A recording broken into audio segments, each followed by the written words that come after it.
Alright, let's jump right into this. What causes a solar eclipse? Well, it's pretty simple. When the Earth, the Moon, and the Sun line up perfectly.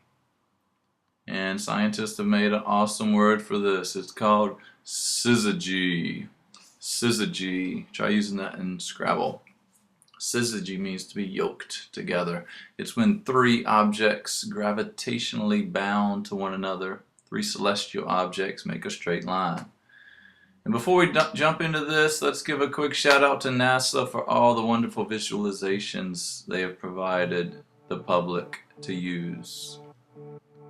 NASA Visualization Studio is responsible for a lot of the graphics you will see here today. They don't just study space, they study the Earth. Let us not forget we are in space.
Now let us take a moment to think about the sun, the only star in our solar system. It's not a hard rock. It's not a ball of fire.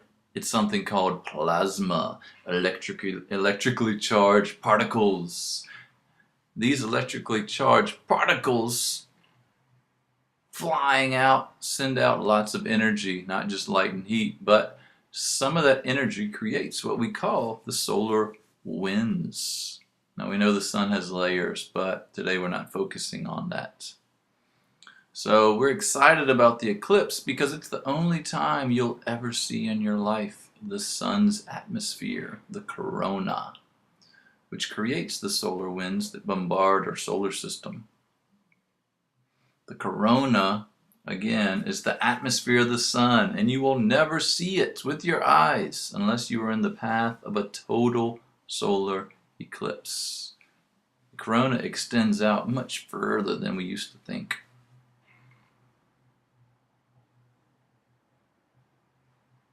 Fun fact for you, every single second, 1/1000, 2/1000, every second, 657 million tons of hydrogen turn into 653 million tons of helium.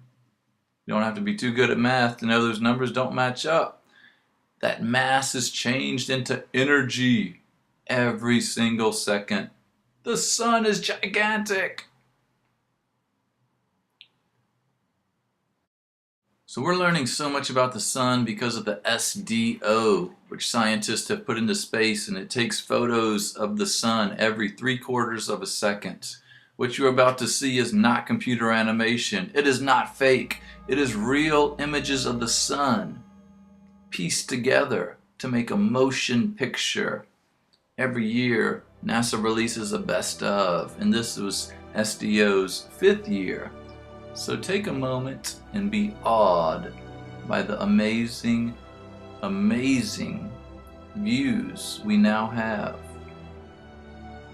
of the sun.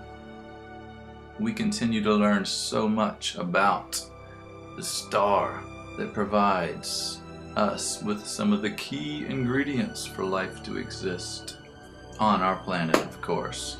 Now, you will see the sun in different wavelengths on the electromagnetic spectrum, which will create images that are different colors. We are looking at the sun with different layers here, different filters to appreciate it and learn about it in different ways.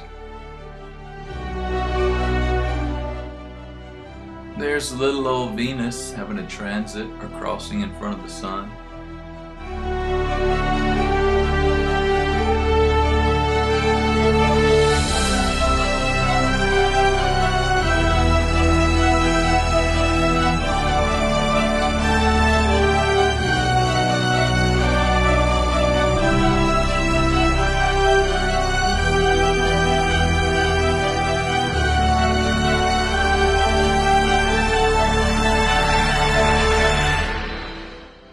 The sun has eruptions every once in a while. It kind of burps or passes gas. We call these coronal mass ejections.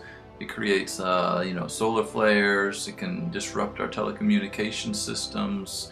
It can bombard other planets and make life beyond capable of life, making them unlivable. Luckily, we have a force field that protects us, which we'll get into a little bit later. And these loops you are witnessing are part of the electromagnetic bands of the sun. You can see the plasma riding those bands. It's typically invisible. There's another burp or explosion. There's coronal rain as you see the plasma riding it back to the sun, pulled by its gravity. What an amazing time to be alive. As much drama and craziness that exists in the year of our Lord 2017 on planet Earth. We are learning unfathomable and huge amounts of information all the time.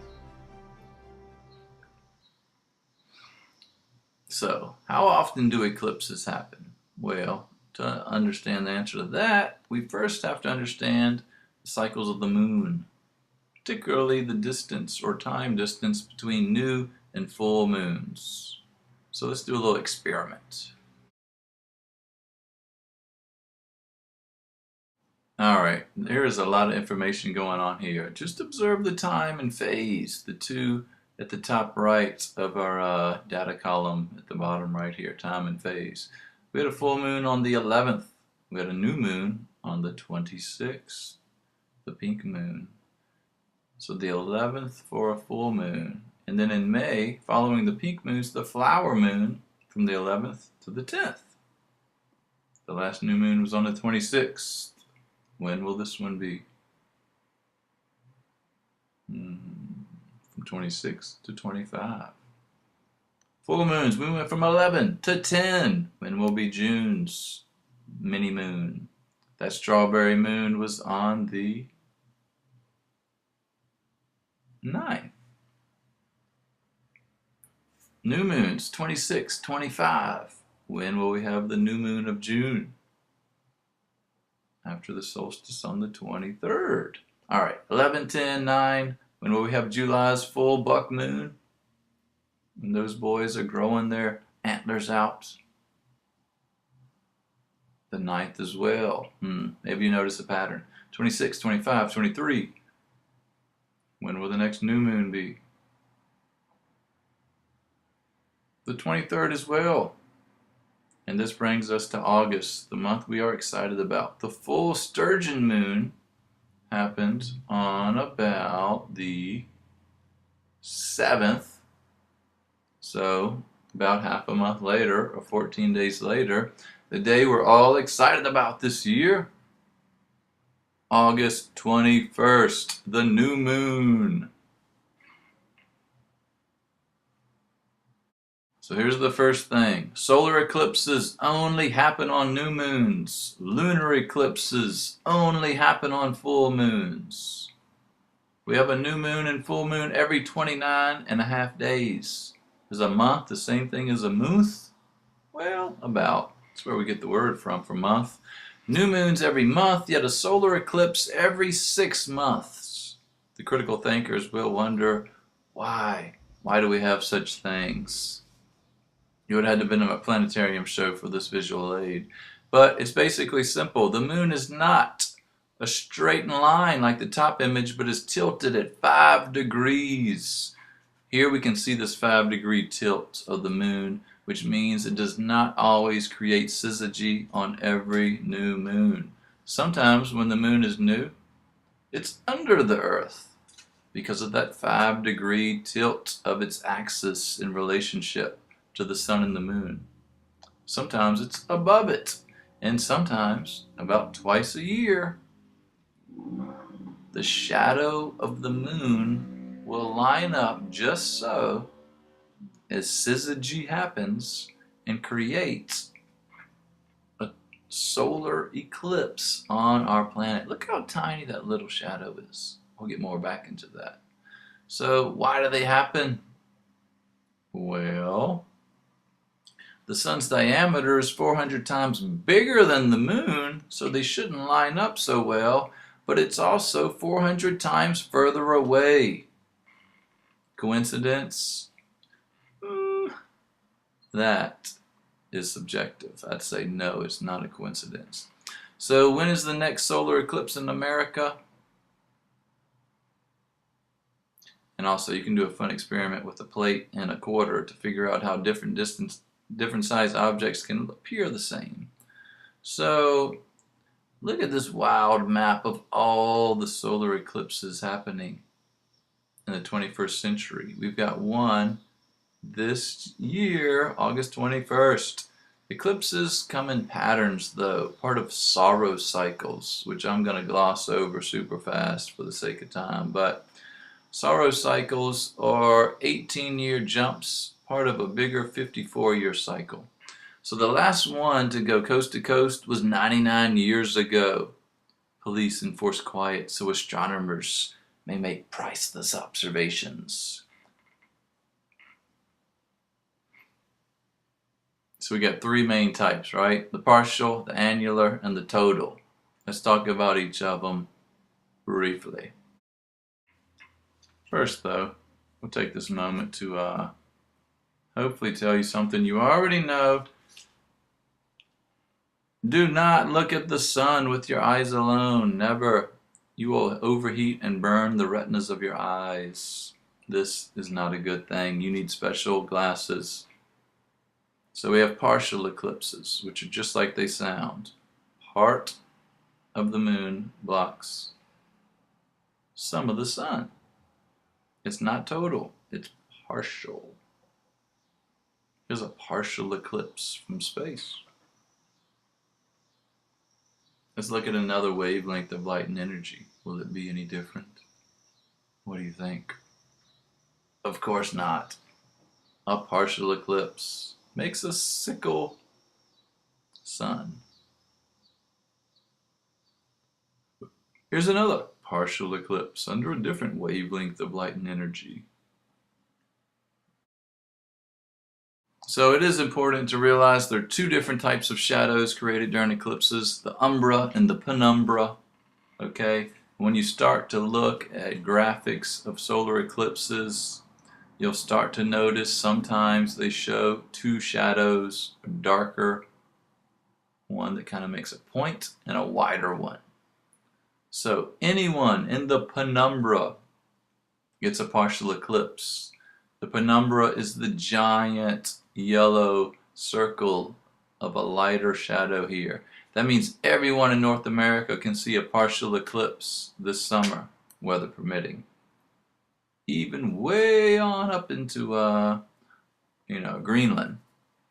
And after that umbra and penumbra pass over, the penumbra or partial eclipse will also be visible in the islands, Central America, the Amazon basin, and part of South America as well.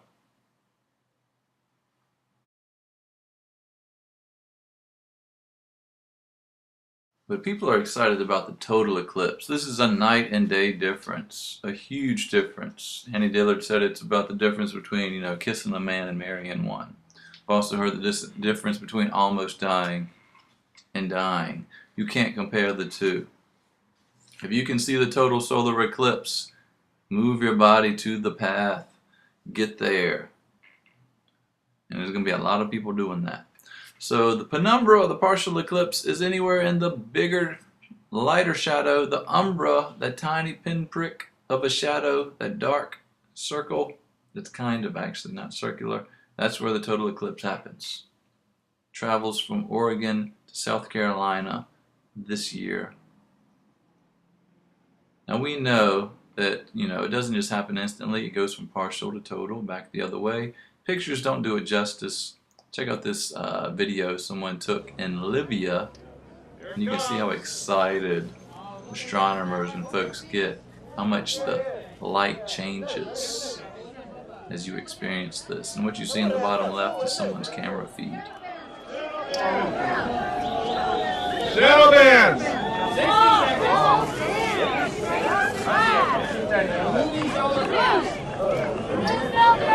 Here we go! Filters off, Dad! Filters off!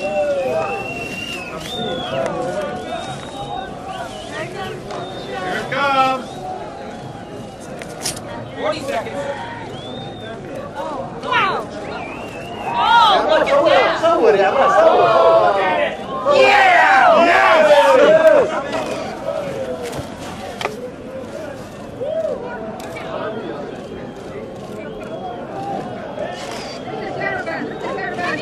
Look at him!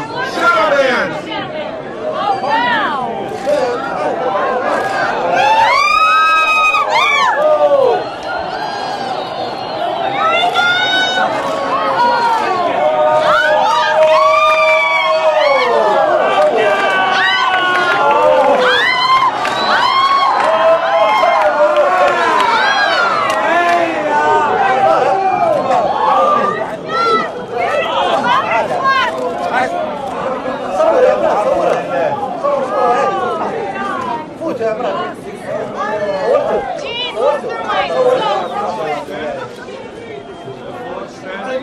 Tighten up.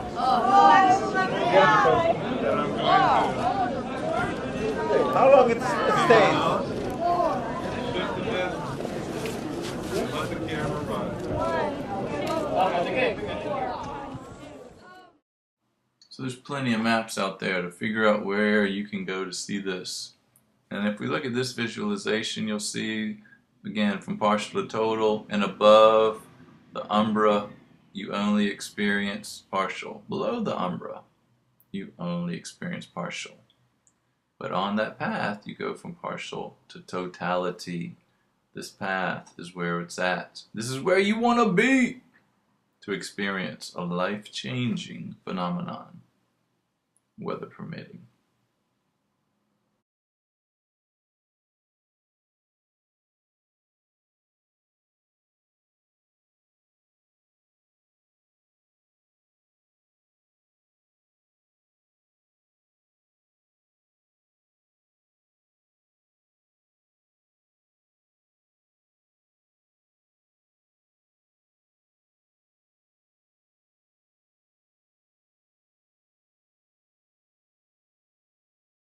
Well, it's so thin because the moon is kind of small, relatively speaking.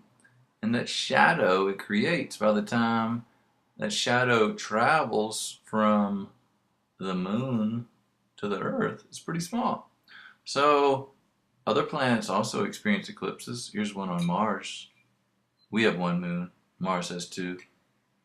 The rover took this motion picture made by Images of a different eclipse that would not be considered total because we can see it does not totally cover the sun.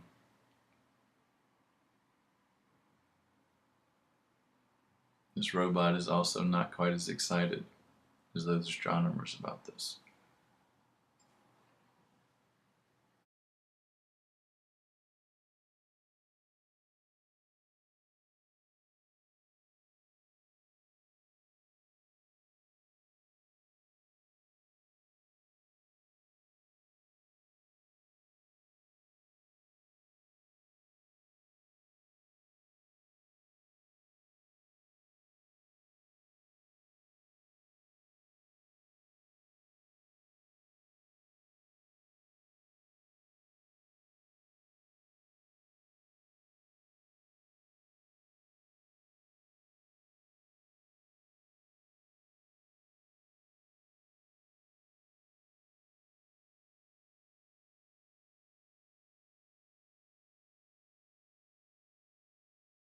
which lead us into our final type, the annular eclipse, also known as a ring of fire. So, in case you're wondering, well, why is the moon not covering it up completely? Sometimes we get totals, sometimes we get partials, sometimes we get annulars, because the moon does not always appear so big and small. It changes size, right? Of course it doesn't change size. But we have supermoons and mini-moons because the moon's distance from Earth varies or changes. Depending on the distance of the moon from Earth decides or dictates what type of eclipse we may have. So this time, look at that on the right. We go from 28 Earth diameters away to 32 Earth diameters away. So we can see the moon drawing closer to Earth here in its elliptical orbit. And we can see as it sometimes is further away from the Earth. It's constantly always changing.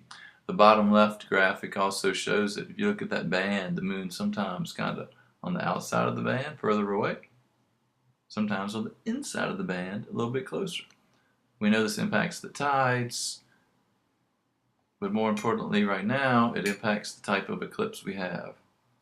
So if it was far, far, far away like that, you do not experience a total eclipse. You get more of an annular eclipse.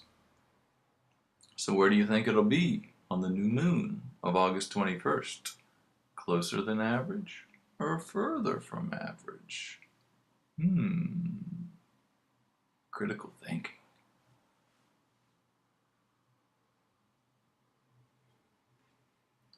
It must be closer than average. That's the only way we experience a total solar eclipse. And as you see, it's closer than average.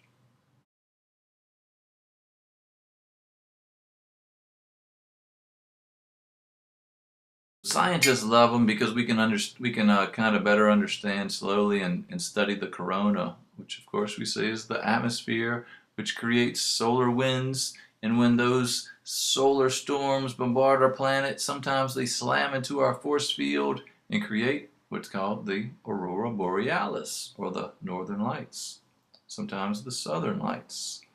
This is from the International Space Station, and we can see those northern lights as our electromagnetic force field, as those Van Allen belts kind of get disrupted and messed up a little bit by those solar winds, creating what is wonderfully known as the northern lights, and a beauty to see, which I hope I will one day get to experience firsthand.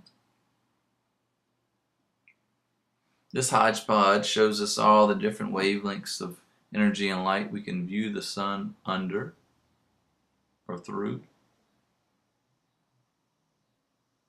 And we are still very confused about some of the workings of the corona.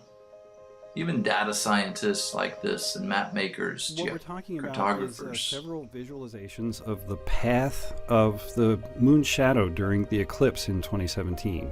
Everything in it is driven by the data. So the color of the ground, the position of the path of totality, the lighting from the sun angle, all of those are things that are based on data. A lot of NASA products were used to create this visualization. I used the Lunar Reconnaissance Orbiter, the laser altimetry data from that, which gives us a digital map of the elevations on the moon. For the Earth, I used something called SRTM. This was a radar that was flown on the space shuttle. For the positions of the Earth, the moon, and the sun, I used a JPL ephemeris. An ephemeris is just a list of positions.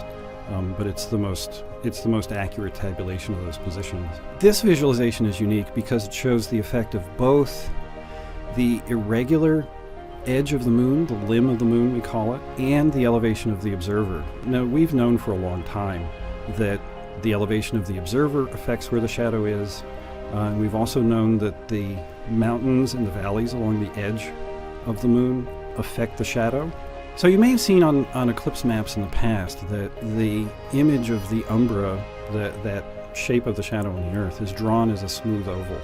But we know that the moon isn't smooth. Around the edge of the moon, we have these sort of jagged peaks and valleys. And a peak can block the sun a little bit earlier than you thought, and a valley can let the sun in a few seconds longer than you thought. The combined effect of these peaks and valleys is to create a shape that's not really an oval, it's more like a polygon. But it hasn't actually been seen in exactly this way before, where we calculate those circumstances for every point on the map and draw that shape.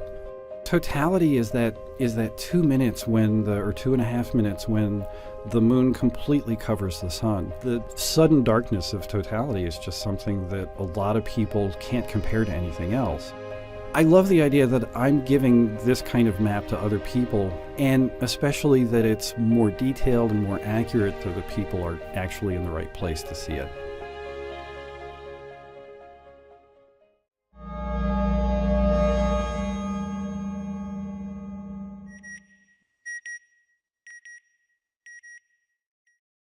So of course there's always been a lot of superstition with eclipses. Like, you see these guys on the left here bowing down, afraid for their lives. Or on the right, this ancient depiction of a war that was ended during a solar eclipse. The armies were like, oh no, we ain't fighting no more. This is a sign from above. People used to think it was a dragon swallowing the sky, so they'd wail and make loud noises until it went away. And it always went away, so they thought they were successful. Causation, correlation, nah. Scientists a long time ago also thought there was another planet that we hadn't yet discovered because of Mercury's weird little wobble, its precession. Here's a bunch of astronomers, and the dude second from the right, Thomas Edison. He wasn't quite that famous yet. The incandescent light bulb hadn't quite been invented, but actually he was pretty famous. Some of his other inventions had been. So they said, okay, it's a planet closer than Mercury, Vulcan, let's name it, and we want to see it. And maybe we can see it during a total solar eclipse because it's the only time we can see something so close to the sun. It's kind of like everybody wants to discover something new, but, there is no planet Vulcan. They did not discover such a thing. They would remain perplexed as to why Mercury's wobble and precession existed, and that would persist for a little bit longer until a guy decided to check out someone's experiments. So the wonderful thing about science is you can come up with a great idea, but until someone tests it, puts it through the ringer, and either agrees or disproves it or proves it correct, it don't really mean squat. So this guy, Sir Arthur Eddington, decided to test this other young scientist's idea as to why Mercury was doing what it did. And to do so, he would need to observe a total solar eclipse and take some images of it to see something pretty interesting, or to try to. Now we can take really, really nice images of eclipses now. We can see the planets and stars that are visible during one. But back in the day, the images weren't quite so good, almost 100 years ago. Here's his photos from it. Alright, check this, peek it. The image on the left half is showing a human eye seeing a yellow and red star, which will appear as a yellow and red star that distance apart at the bottom. On the right, the test was to see if an object was actually blocked by the sun, like this yellow star. The idea was that it would be displaced, or the light would be bent, and it would actually appear to the side of it, which is crazy. That an object would bend. The gravity can bend light. This has already been discovered, but the previous scientist's math was about half right. And this new idea from this new up-and-coming scientist hit the nail on the head perfectly. You may be familiar with this guy. He became a sensation overnight, the most famous scientist in the world because of this. And it was the first experimental evidence of the general theory of relativity. Pretty cool. Science happens during eclipses. So the real question is, where will you be on August 21st, 2017, when the moon's shadow crosses the US? Hopefully somewhere not cloudy.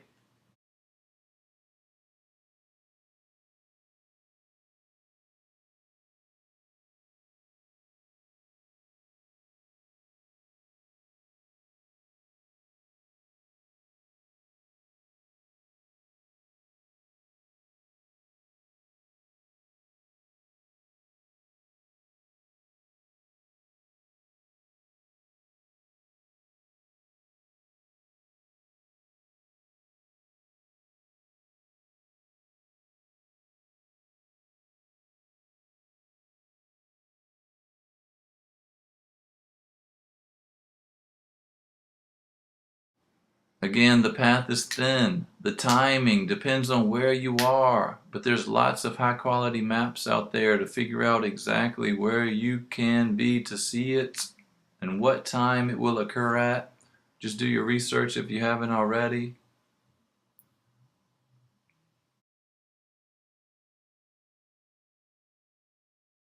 And I want to leave y'all on one final poetic quote by John Muir. My man!